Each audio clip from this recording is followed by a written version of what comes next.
Hari ini kami, kelompok 8, ingin menjelaskan tentang analisis kami terhadap Sungai Kalimas di Surabaya, segmen Taman Prestasi. Untuk bagian yang saya akan jelaskan hari ini yaitu beban pencemar, yang dimana beban pencemar itu merupakan jumlah zat pencemar yang masuk ke badan air dalam periode waktu tertentu. Nah, dalam penelitian ini tuh, beban pencemar dianalisis menggunakan parameter BOD dan COD karena kedua parameter tersebut menunjukkan tingkat pencemaran organik pada Kalimas. Berdasarkan data penelitian, nilai BOD itu mencapai 40 mg per liter dan COD mencapai 93 mg per liter, sehingga beberapa titik telah melebihi baku mutu air kelas 2. Besarnya beban pencemar dipengaruhi oleh konsentrasi pencemar dan debit aliran sungai. Debit Kalimas ini berkisar antara 29,86 sampai 47,18 meter kubik per detik, sehingga pencemar yang masuk dapat tersebar panjang ke aliran sungai. Tingginya nilai BOD menunjukkan bahwa kebutuhan oksigen untuk menguraikan bahan organik itu semakin besar, sehingga kadar DO di dalam air dapat mengalami penurunan. Begitu pula dengan tingginya beban pencemar pada Sungai Kalimas ini dipengaruhi oleh limbah domestik, saluran drainase perkotaan, aktivitas perdagangan, dan juga sampah dari aktivitas masyarakat di sekitar sungai. Berdasarkan hasil penelitian kelompok kami, daya tampung beban pencemar BOD pada Sungai Kalimas berkisar antara 1.294 sampai 7.293 kg per hari. Sedangkan COD berkisar antara 478 sampai 1.330 kg per hari. Hal tersebut menunjukkan bahwa Sungai Kalimas ini masih memiliki kemampuan menerima beban pencemar, namun kualitas air dapat terus menurun apabila pencemar masuk tidak dikendalikan dengan baik.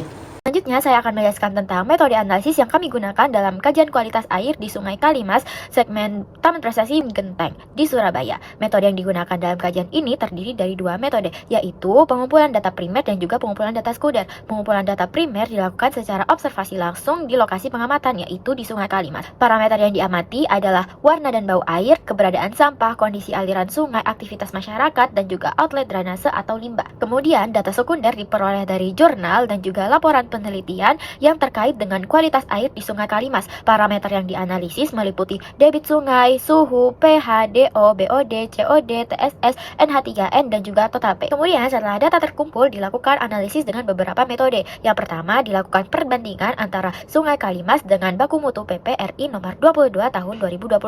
Dilakukan juga analisis beban pencemar dan juga analisa self-purification dan DOSAG curve. Berdasarkan hasil observasi lapangan, kondisi existing Sungai Kalimas menunjukkan karakteristik sebagai sungai perkotaan. Hal ini terlihat dari adanya aktivitas masyarakat yang cukup tinggi di sekitar sungai, seperti permukiman, perdagangan, wisata, dan transportasi perkotaan. Secara visual, air sungai tampak keruh kecoklatan. Ditemukan sampah terapung, terdapat saluran drainase yang menuju sungai, serta aliran sungai relatif sedang dan tenang pada beberapa segmen. Kondisi tersebut menunjukkan bahwa Kalimas berpotensi menerima masukan bahan organik, sedimen, dan limpasan dari kawasan perkotaan. Selanjutnya saya akan menjelaskan analisis kualitas air, perhitungan beban pencemar, serta pemodelan kemampuan self-purification pada Sungai Kalimas, segmen Taman Prestasi dan Genteng. Berdasarkan hasil pengolahan data pada 6 titik pengamatan, parameter pH masih berada pada kisaran 7,4 sampai 7,26 dan masih memenuhi baku mutu kelas 2. Nilai DO menunjukkan kecenderungan menurun dari hulu ke hilir, yaitu 4,8 mg per liter menjadi 3,7 mg per liter. Sementara itu, konsentrasi BOD tertinggi terdapat pada titik 3 sebesar 9,9 mg per liter dan NH3N tertinggi terdapat pada titik 4 sebesar 0,31 mg per liter. Kondisi ini menunjukkan adanya tekanan pencemar organik yang lebih dominan pada bagian tengah hingga hilir segmen penelitian. Berdasarkan perhitungan beban pencemar menggunakan rumus BP sama dengan C kali Q kali 86,4, diperoleh total beban BOD sebesar 134.646,624 kg per hari, COD sebesar 412.704,288 kg per hari, dan TSS sebesar 807.290,496 kg per hari. Nilai tersebut menunjukkan bahwa masukan pencemar ke badan air masih cukup tinggi dan dipengaruhi oleh aktivitas domestik serta limpasan drainase perkotaan di sekitar sungai. Selanjutnya, dilakukan pemodelan DO kurva menggunakan metode Starter-Taubes. Hasil pemodelan menunjukkan nilai DO minimum sebesar 4,79 mg pada jarak 0,70 km. Nilai ini masih berada di atas baku mutu minimum, sehingga Sungai Kalimas masih memiliki kemampuan self-purification atau pemulihan alami. Namun, pada bagian hilir, kondisi DO mulai mendekati batas minimum sehingga perlu diperhatikan lebih lanjut. Kemudian dilakukan skenario pengurangan beban pencemar sebesar 25% dan 50%. Hasilnya menunjukkan bahwa DO minimum meningkat dari 4,79 mg per liter menjadi 4,84 mg per liter dan 4,89 mg per liter. Sedangkan titik kritis bergeser dari 0,70 km menjadi 0,56 km dan 0,42 km. Dari hasil tersebut, dapat disimpulkan bahwa pengurangan beban pencemar memberikan pengaruh positif terhadap terhadap kualitas air dan membantu menjaga kestabilan kondisi Sungai Kalimas. Baik, di sini saya akan menjelaskan mengenai rekomendasi pengelolaan untuk Sungai Kalimas Surabaya. Rekomendasi pengelolaan sendiri dibagi menjadi 4 bagian. Yang pertama yaitu rekomendasi pengelolaan berdasarkan limbah domestik. Yang kedua, pengelolaan berdasarkan konsep daya tampung. Yang ketiga, upaya peningkatan self-purification. Dan yang terakhir yaitu peran pemerintah dan masyarakat.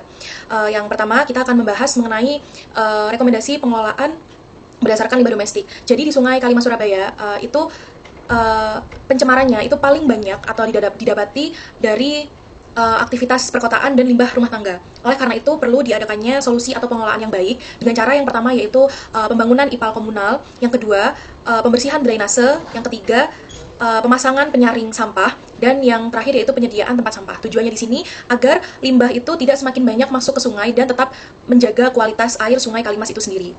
Yang kedua yaitu kita akan membahas pengelolaan berdasarkan konsep daya tampung. Jadi di setiap sungai, tidak hanya di Sungai Kalimas Surabaya, itu memiliki karakteristik yaitu kemampuan dalam menerima pencemar yang disebut dengan daya tampung itu sendiri. Nah, di Sungai Kalimas Surabaya sendiri, itu sesuai dengan data yang ada di makalah kita juga, untuk parameter BOD dan COD itu sudah mendekati baku mutu. Jika lamban waktu ini parameter BOD dan COD ini melebihi baku mutu, maka itu sudah menjadi warning untuk Sungai Kalimas Surabaya itu sendiri. Maka perlu diadakannya solusi untuk Sungai Kalimas itu sendiri dengan cara yaitu pengurangan limbah yang masuk ke sungai, dan yang kedua pengendalian drainase, yang ketiga penambahan vegetasi di tepi-tepi sungai, serta pemantauan kualitas air Sungai Kalimas secara berkala. Karena memang untuk laporan kualitas air setiap harinya untuk di setiap sungai atau Sungai Kalimas Surabaya ini sangat penting. Lalu yang ketiga kita akan membahas upaya peningkatan self-purification. Jadi self-purification sendiri itu adalah kemampuan alami sungai untuk memulihkan kualitas air itu sendiri. Nah, upaya dalam self-purification ini apa sih? Jadi dalam upaya ini itu ada yang bisa dilakukan, yaitu yang pertama menjaga aliran sungai tetap lancar, yang kedua mengurangi sampah dan sedimentasi, dan menurut saya ini yang paling penting juga yaitu serta mengurangi limbah organik agar kadar oksigen di dalam sungai itu tetap terjaga. Nah, yang terakhir yaitu rekomendasi pengelolaan di peran masyarakat dan pemerintah. Jadi jika dalam peran pemerintah dan masyarakat ini tidak ada, maka 3 pengelolaan yang sudah saya jelaskan di awal tadi itu semacam bisa dibilang percuma. Karena memang pondasi yang awal dalam rekomendasi pengelolaan sungai agar air itu tetap terjaga itu yang paling penting yaitu di masyarakat dan pemerintah, dengan cara pemerintah itu memberikan fasilitas kepada masyarakat agar pencemaran dalam sungai itu tidak semakin meluap. Jadi pemerintah bisa memberikan peran dalam pengawasan dan penyediaan fasilitas lingkungan, serta masyarakat sendiri itu berperan menjaga kebersihannya seperti tidak membuang sampah dalam sungai dan mendukung program pengelolaan lingkungan yang diadakan pemerintah itu sendiri. Jadi memang peran pemerintah dan masyarakat di sini itu harus bekerja sama agar pengelolaan yang sudah saya jelaskan di awal tadi, 3 teras tadi itu dapat bermanfaat dan berguna untuk kita semua.